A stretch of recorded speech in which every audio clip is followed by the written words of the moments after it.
Hillary has been lengthening her excuses as to why she lost the election. She didn't really lose the election. It was stolen from her by, I think it's up to 24 different excuses she has now. Number 24 is content farms in Macedonia. And as I said, my grandfather was a Macedonian content farmer, and we often think about, gathering on the porch and recalling the old days on the Macedonian. He never thought that the old content farmers he left behind in Macedonia would one day steal the U.S. presidential election. They are gnarled, hard-working Macedonian peasants, and the way they were able to reach out... The Special Prosecutor in Macedonia, Katica Janeva, is no more. The Parliament finally voted to dismiss her more than 2 months after she was initially charged with wrongdoing and offered her resignation. The Council of Public Prosecutors also voted to remove her from her position, quote, because of her incompetent, unlawful, and untrustworthy actions, unquote, according to Otto Kolevsky, president of the Council of Public Prosecutors.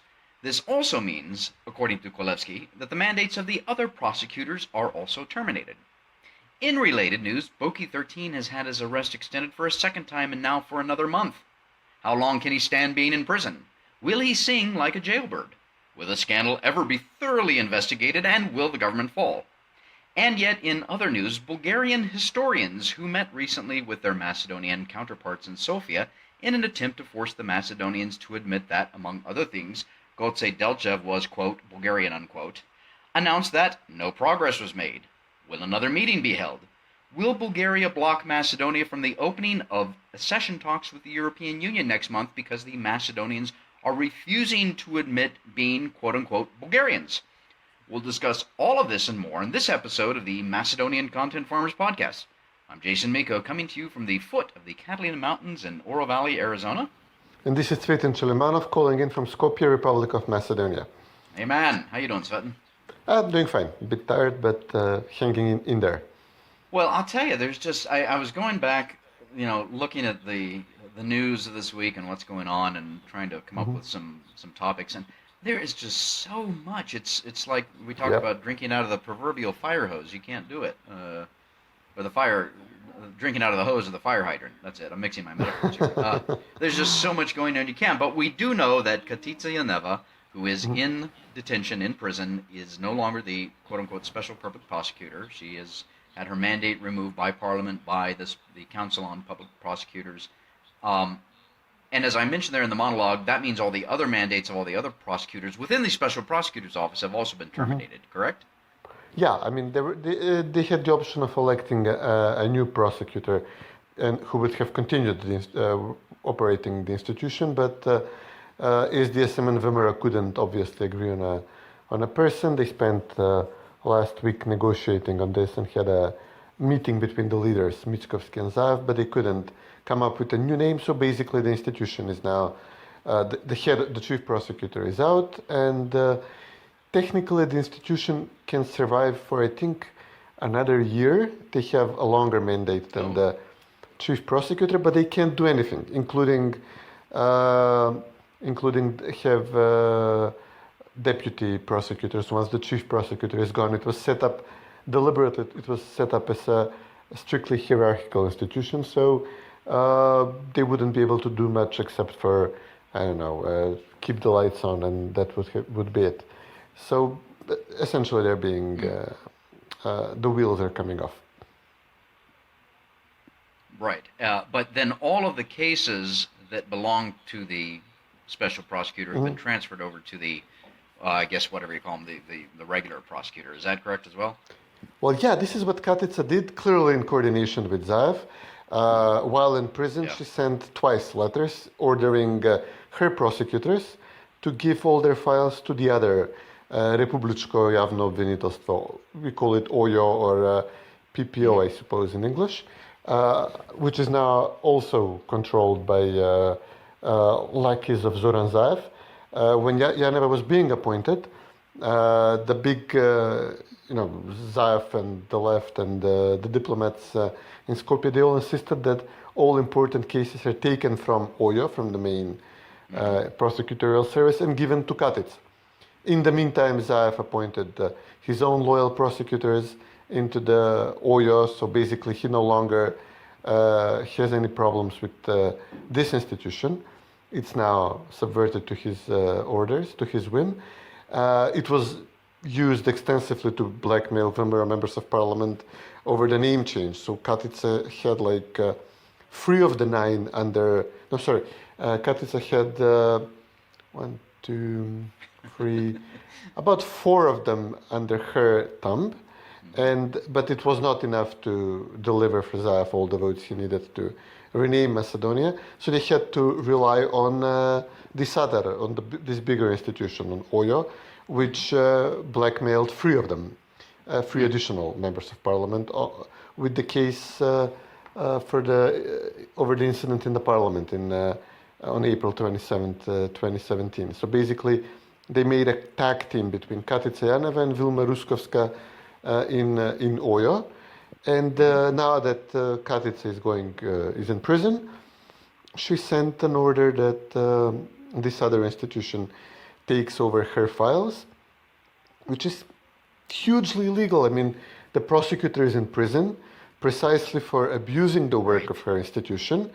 And from prison, she's giving orders to her institution to essentially dismantle itself and give all the files to another prosecutor loyal to the government. This was clearly organized and arranged between Katica and Zaev's government, and it's clearly something Janeva did in order to get a more favorable treatment by the government in her criminal investigation, also including, everybody's suspicious whether she's even detained in the Shutka prison or is kept somewhere close in much better accommodation, out of sight from the public. So, all of these things are negotiable. She's negotiating with the government how long she would go in prison for, and which prison, and if it's going to be a prison anyway, to begin with. So this is all negotiable, and she's negotiating using the cases she has and all the secrets she knows about Zaev. So this is what has been happening on this past week, a complete, even greater mockery of the judiciary than before.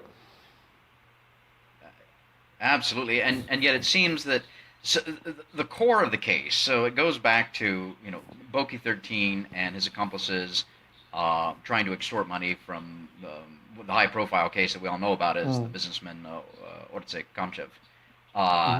But there are more, and it just seems that whole thing, the investigation there, it just seems like it's going nowhere. It seems like the government is just trying to push it off and get through October, when there may or may not be an opening of EU accession talks for Macedonia, and then they'll deal with it later. Is that do you think that's a correct assessment, or it just seems to be dragging on and on and on? We've known about this since Zaev himself said he reported it back in April. Yeah, they start, the prosecutor, Vilma Ruskovska, who was tasked to investigate this, she seemed very eager and anxious to do this at start, to just chop Janeva's head off. And she was inviting additional businessmen who were blackmailed by Janeva, by Boki 13, to step forward. And then after a few weeks, she suddenly disappeared. She was all over the news for weeks, and then suddenly she went AWOL, she went missing.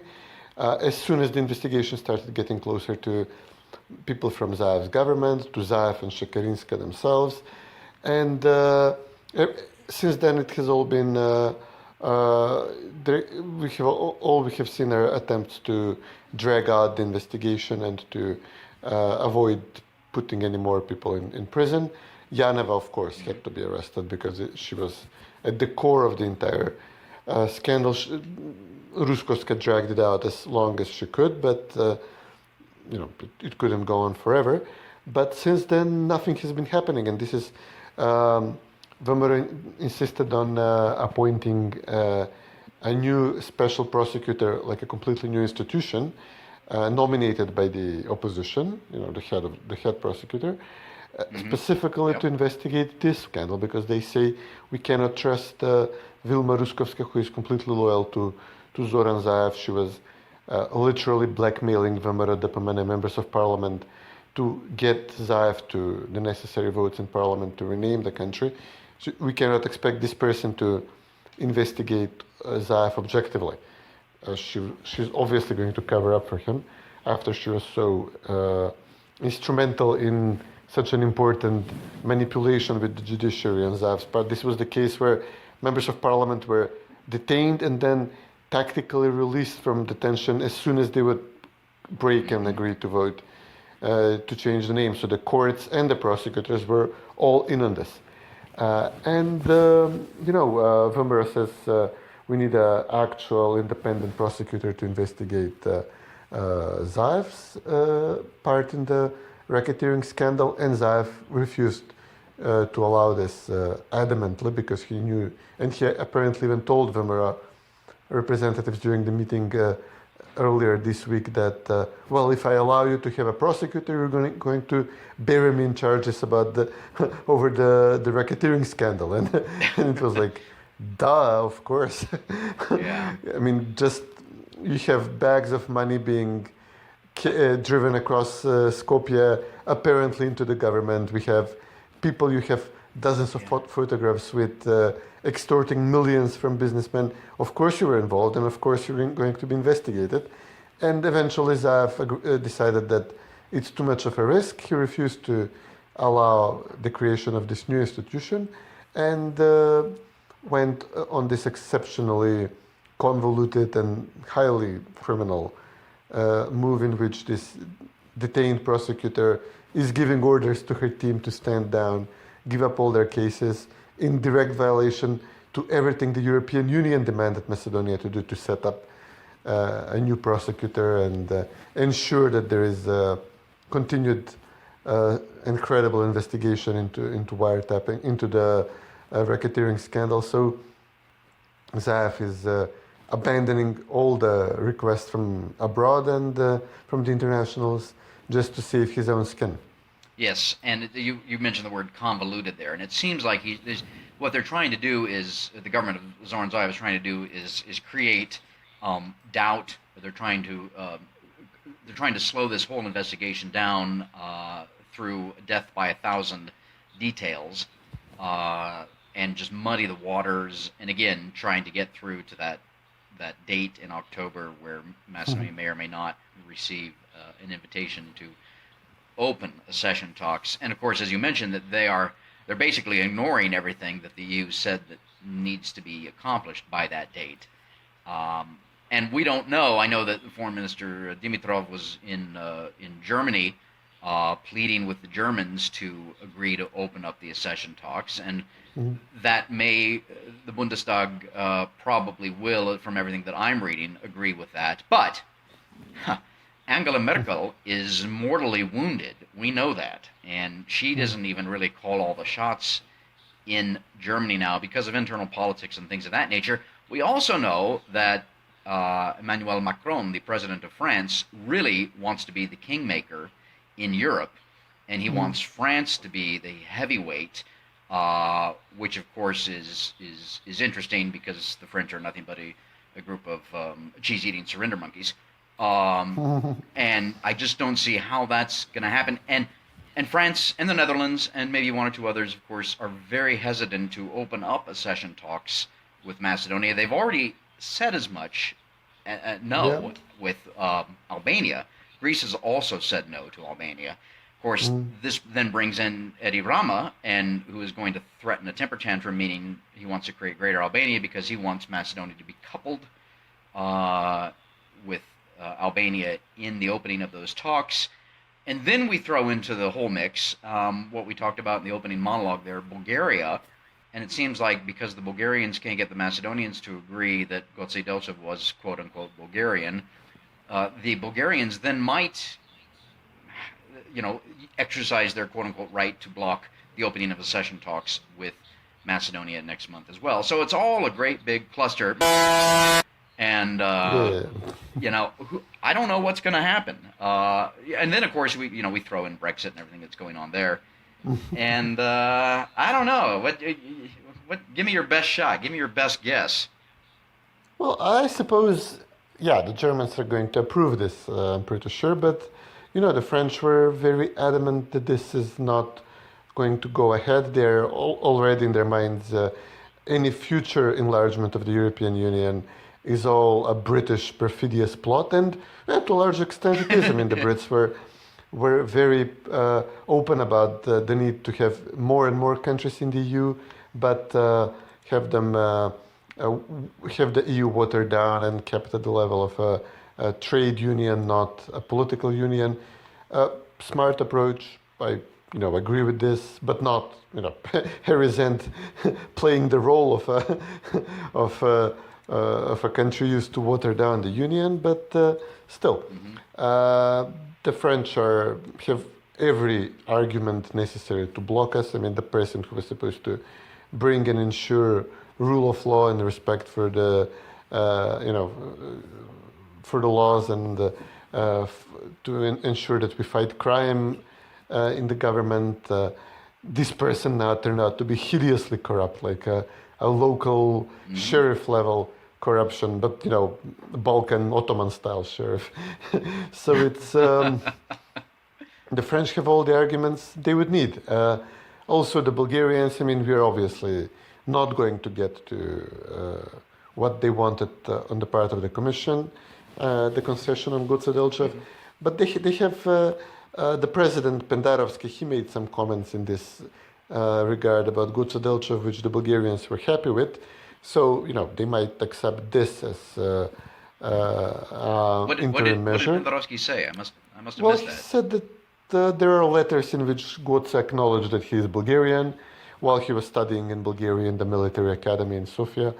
But of course he was fighting for an independent Macedonia.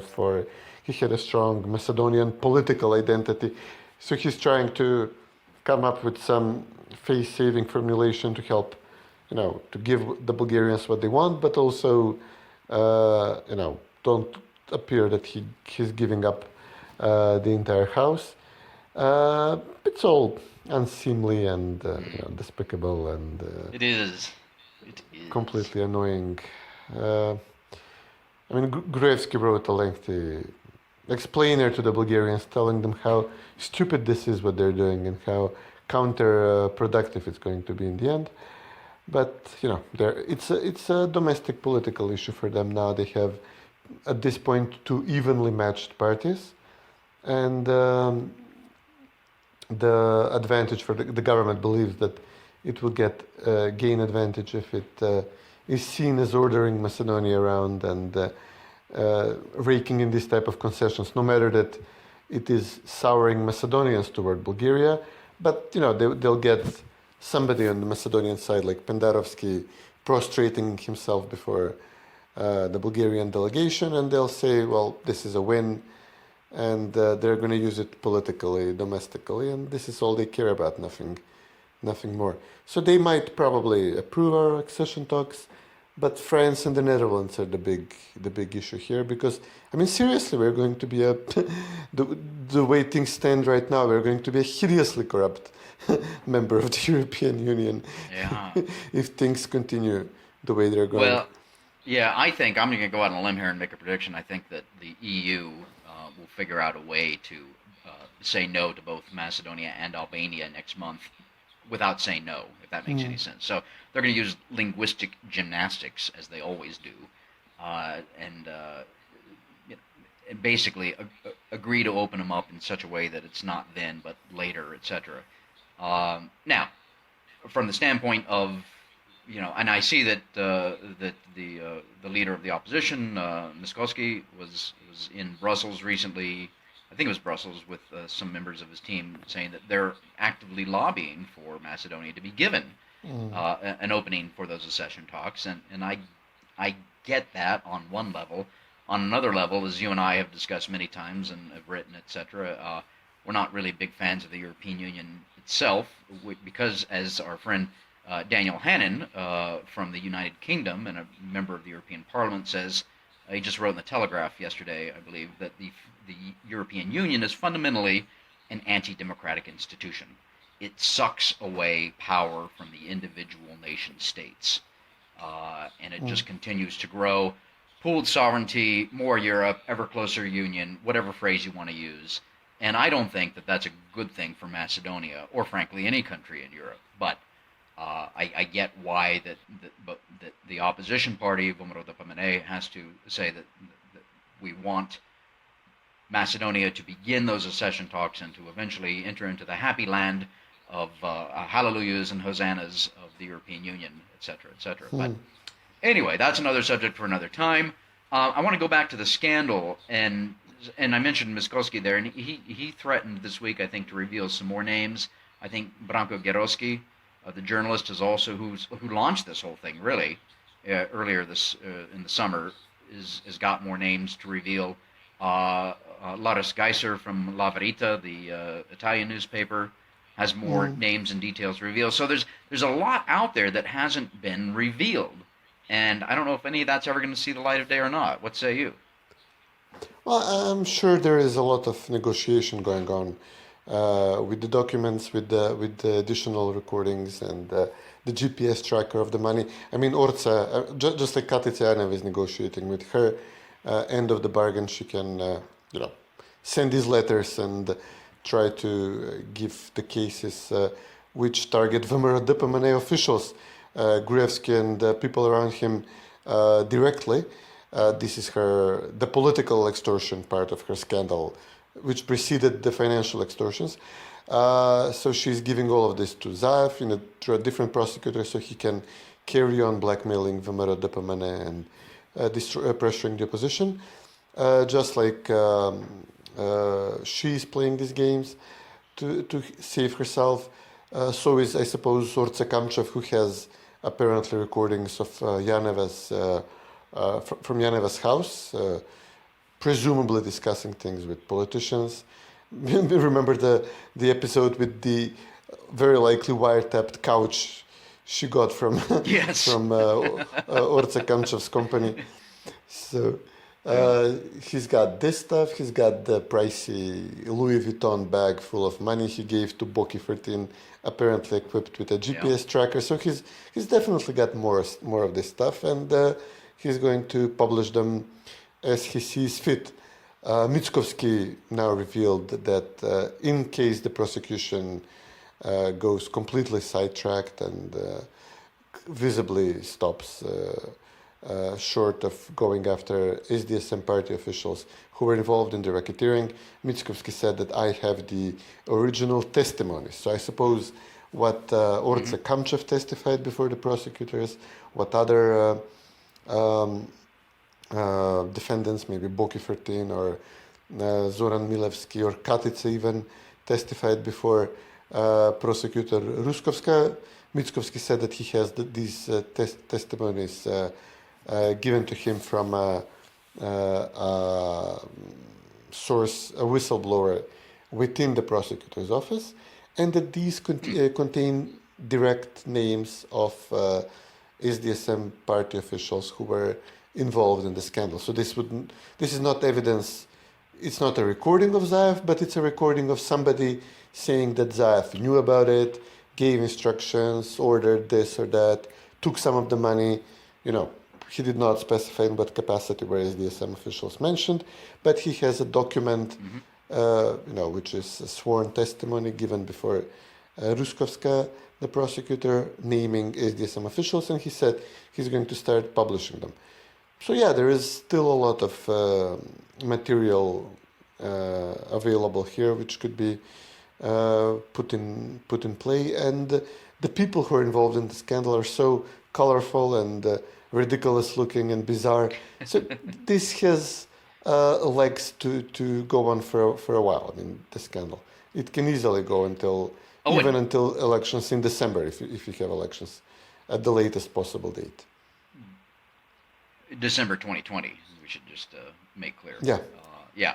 So yeah, you're right. It's got legs. It's going to continue no matter what. I think again that the Western elites who essentially put Zoran Zaev in power and Janeva, essentially, I think that they're just trying to really avoid this and push this off as much as possible because they want Macedonia to get the opening of the EU accession talks. They want Macedonia to be in NATO. The NATO thing, I think, is pretty much a done deal. Whether it's in December or early 2020, doesn't matter. And so they're just trying to get rid of that, push that off, ignore it, etc., because it's an embarrassment to them. This is Zoran Zaev is their boy. They don't want to take responsibility for him and his wrongdoings and that of his people. But they do want Macedonia in NATO, and they do want Macedonia to get the opening of the EU accession talks. And as I've said many times before and written, and you've said it as well, at some point, I mean, they've already tried to distance themselves from him, and they will drop him like a bad habit sooner rather than later. Nobody escapes that. I think Nikola Dimitrov, the foreign minister, is the only one who will be awarded by the Western elite for his service. Sorry? The Nobel Prize. Yeah, exactly. Yeah, right. Yeah. Oh, that's right. That's right. We forget about Zoran Zaev and the former Prime Minister of Greece, Alexis Tsipras, were nominated for the Nobel Peace Prize. Obviously, that's going nowhere. But yeah, Dimitrov Tsipras can still win it in economics.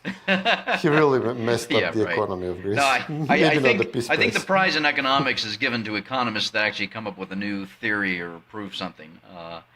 But yeah, well, he did a very violent practical experiment. Yeah, we haven't talked about the economy in quite some time now, Cvetin, in one of our podcasts, and I think maybe that's something that we should. What economy? Very good. But I'm bummed. What economy? It's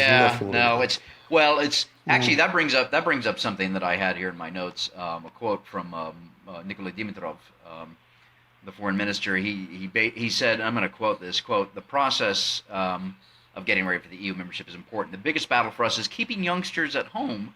So we need to make our country European so that they can have a European style of life at home and not look for it elsewhere." That's Nikola Dimitrov, the foreign minister, and yet he arranged for his daughter to have a scholarship at taxpayer expense, I believe, to the Netherlands. I believe is where she's studying. Yep. So that's not keeping her at home. So yeah, he's a hypocrite, but that's the way many politicians are. Yeah, nobody's going to stay here. I mean, currently the operating principle for everybody here is, okay, they want us in the EU, we are coming, and how? I mean, we're going to move in there, we're going to balkanize their countries, we're going to do our worst. Balkanize the European Union. Take their money. Yeah, that's our plan at this point. I mean... well, the EU has buyer's remorse for allowing Bulgaria and Romania in. They're yet to have a buyer's remorse. Yeah, well, and the funny thing is with Bulgaria and Romania in the European Union, there's the same idea to keep people at home, and yet the outflow of Bulgarians and Romanians to the European Union countries is the same as it was before they were in the European Union. Not to mention anything about the corruption and the crime and everything else that's going on in both of those countries. So. If this is a Macedonian state, if this reverts to being a Macedonian nation state, it makes sense to remain here. If it's not, then we're going to get. We're not going to bring the EU here, but we're going to bring the Balkans to the European Union. Oh goodness. Well, yeah, that's a whole other. Actually, the column. I need to finish my column for this week. Was going to be on Zaev's tweet on September 8, Macedonia's Independence Day, when he basically said that Macedonia lives freely and that Macedonia's been freed from the shackles of the past, quote unquote. And I've got naturally, I have something to say about that. Yeah, we've been freed from the shackles of our sovereignty. Exactly. of having a country. Exactly. So anyway, that will be out in due course. Yeah, we'll join NATO and we'll start EU accession talks, but I mean, the way things are going, there was zero loyalty from our country toward them, and understandably so. And the way we are set up now, and the way these institutions are set up, we'll just all incentives are there to just do as much damage to the EU as possible. Unaccountability. EU approves of crime and corruption just to get its It's what Han called Balkan tactics Yes. are acceptable now, just to get what they have decided we need to be called or we need to look like, etc. So after all these messages, after all this teaching we've been schooled in, you can imagine. I mean, Macedonians at this point completely cynically accept any mention of rule of law or insistence of rules or regulations on the part of the European Union. Will just, if you can get away with it, everything is allowed, and this is going to be our principle as we get closer to the EU, have access to more and more European funds, or NATO state secrets, or whatever it is. It's going to be. We're going to be a very bad fit for the institutions, and they deserve it. They deserve this type of country to become a member, honestly. Oh, that's very cynical, but you bring up a good point, and this is, I wonder, I'm just kind of thinking out loud right now about the elites that run the European Union now and in the past, and they're bringing in nation states and the people of these nation states that don't necessarily share the same values, or they're turning people like the Macedonians into cynics about it all.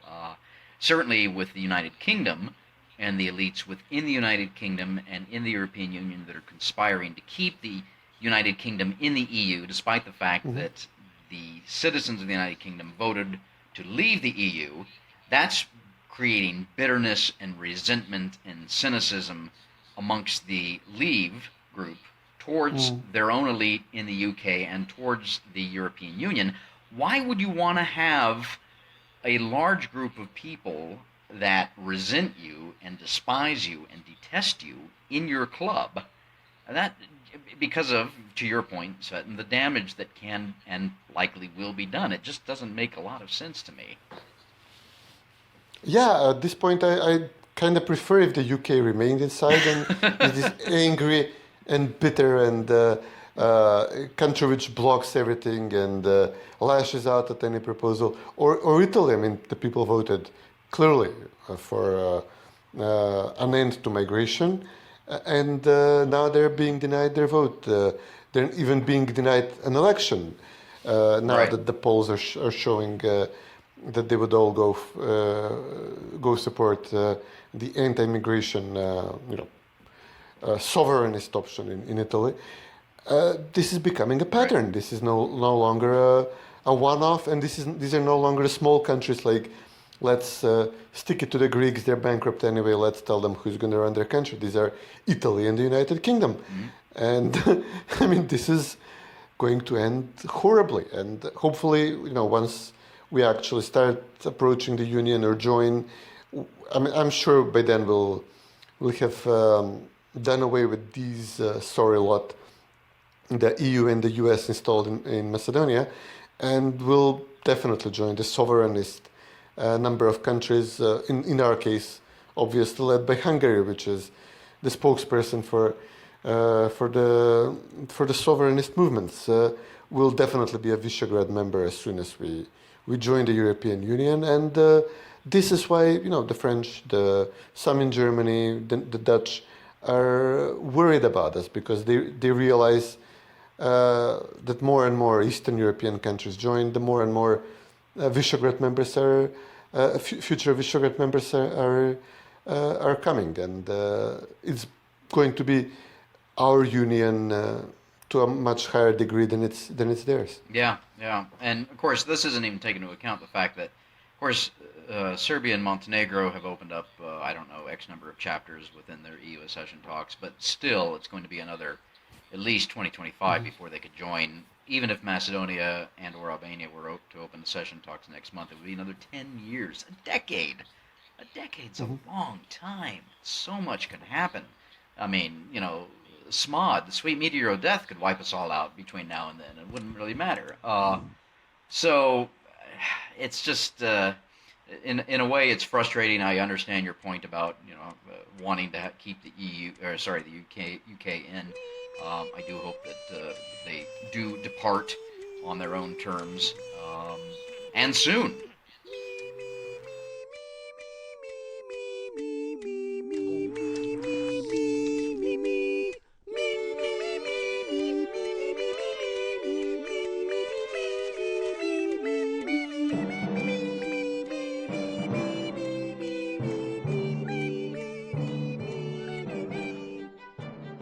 And welcome back to this episode 41 of the Macedonian Content Farmers Podcast. Cvetin and Jason in Skopje, Republic of Macedonia. Jason Miko, at the foot of the Catalina Mountains in Oro Valley, Arizona. We have just talked about the European Union, a little musical interlude there of Ode to Joy from Beethoven, which is the EU official national anthem, which brings up a good point, Cvetin, to talk about in two stories that came across the transom this week on the national anthem. One, that the Education Ministry, there's a report that the Education Ministry was removing the Macedonian national anthem from the curriculum, and another that said that there is a new anthem of the Republic of North Macedonia. Just kids were given like a song for. But what it appears is that, and there's always some kernel of truth there when you see these things. So we do know that the government wants to kowtow to the Bulgarians and the Greeks because of the quote-unquote treaties that they have signed. And so the anthem of the Republic of Macedonia is a quote-unquote problem for both, both for the Bulgarians and for the Greeks. For the Greeks, because it talks about Macedonia. For the Bulgarians, because it talks about Yanis Sandanski and Pitoguli and Goce Delcev as Macedonians. And so we know that the anthem of Macedonia is under attack, has been under attack, will be under attack by both the Greeks and the Bulgarians. And yet, you got to hand it, Cvetin, to the teachers and the educators and the administrators in Macedonia that are probably, they want to teach the truth to Macedonia's children and the next generation, and yet they're under attack by their own government on these things. What else do you know about this? Yeah, well, in my experience, the teachers, the ones I know, they're all right so far. There is no, you wouldn't hear North Macedonia used in classes, or some of the other problematic issues such as, our history is not our history, etc. People are obviously being resistant to this. There was this, it wasn't made clear which school it was, apparently like for elementary kids, for in the lower grades, like first, second grade, they were given a song to learn about Macedonia, and it used North Macedonia. Like, this is my country, it's beautiful, blah, blah, blah, and its name is North Macedonia. And obviously, there was outrage from parents on social media posting these things, this song. And also there was the report from an official of the Education Ministry who confirmed that they're removing the anthem from the curriculum for musical education. And she even said that this is because there is a new constitution now, and obviously in the constitution is North Macedonia. In the song it's Macedonia and the Macedonians. This is why the Greeks object. And the government has been in huge trouble with the anthem now, because it's a compromise anthem. It's an anthem on the left. It was written by the father of the former Foreign Minister Dinko Malevski, obviously person extremely on the left, so it should be a song acceptable to the left, but it's not acceptable to the ones who the left is now working for, our neighboring countries. And it's painful for the left to give up the song, but what are they going to do if they're told to do so? So they said, their official from the Education Ministry said that the song is out, but a few days later the ministry issued a denial saying, no, the song remains. It's going to be studied both in civics and in musical education. So it's going to be a fight. It's going to be a touch and go on all of these issues. They're going to give it a try. The people are going to object and rebel. Social media will do their thing. They're going to back down. Then they're going to regroup and try again. And then we're going to have to fight them back again. And yeah, this is what it's going to be like from now on every single issue. You're right. No, it is, and this is something that the Greeks and the Bulgarians are going to keep pushing towards, and they have leverage, and that is in this case, since they've already approved Macedonia's accession to NATO, it's going to be the European Union. So we'll see. Now, of course, the way to make this, put it into this, is to get rid of the government of Zoran Zaev and to replace it with a government that actually respects the sovereignty and the dignity of the Macedonian state and the Macedonian people. So we'll see if we'll follow that issue and continue to report on it. That's what we do. We provide you with up-to-date information on what's going on in Macedonia. And since we were an essential service, absolutely, yes. Since we were just talking about the national anthem there, why don't we take a look at our farmers' picks? So, Cvetin, since we've been talking about music, my farmer's pick, believe it or not, this week is it's a bit self-serving. My farmer's pick is me. so we're recording this. We're recording this on Sunday, September 15th. It'll drop tomorrow, Monday the 16th. Yesterday, though, Saturday, September 14th, was the 60th birthday of Morten Harket. Now, a lot of people don't know the name, but Morten Harket is the lead singer of a-ha, the band that got its start with Take On Me in 1985. And I think most people that are listening to this podcast certainly know Take On Me, and they know a-ha and maybe some of the other songs. But I published a piece on Medium yesterday for Morten's 60th birthday, and it was a recount of the time that Morten Harket came to Macedonia in 2007. And you can read it, and we'll put a link to it, but basically I had a hand in inviting him to come to Macedonia so that he could speak, not sing, at a conference that the government was hosting down at Ohrid. And he was the keynote speaker at the big gala dinner that last night. And so it's kind of a fun take on Morten coming to Macedonia. And that led then to our production of the documentary film A Name is a Name, which we did started filming it in 2008 and then released it in 2009. So it's kind of a nifty little tie-in there, how I extended the invitation to Morten through another mutual Norwegian friend. He accepted. He came to Macedonia. He learned about the situation. He was incensed with the injustice over the name.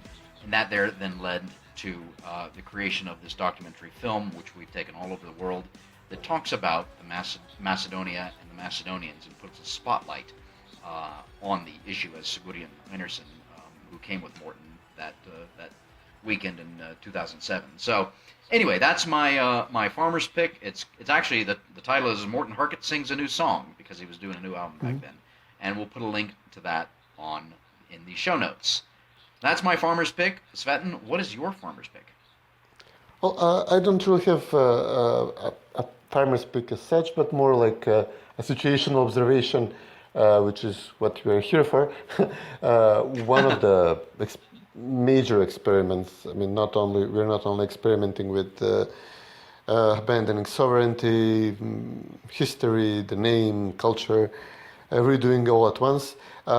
We have there are all sorts of other smaller elements where the left is taking over, and it's the fox is running the hen house. In one of these cases, we actually had the left had a smart idea that they should put animal rights activists to run the stray dog shelter in Skopje, which was dilapidated. It offered horrible service, but it's an essential service because you've been here. The city is flooded with stray dogs. They're everywhere. I've been chased by dogs while biking to work twice in the past several months.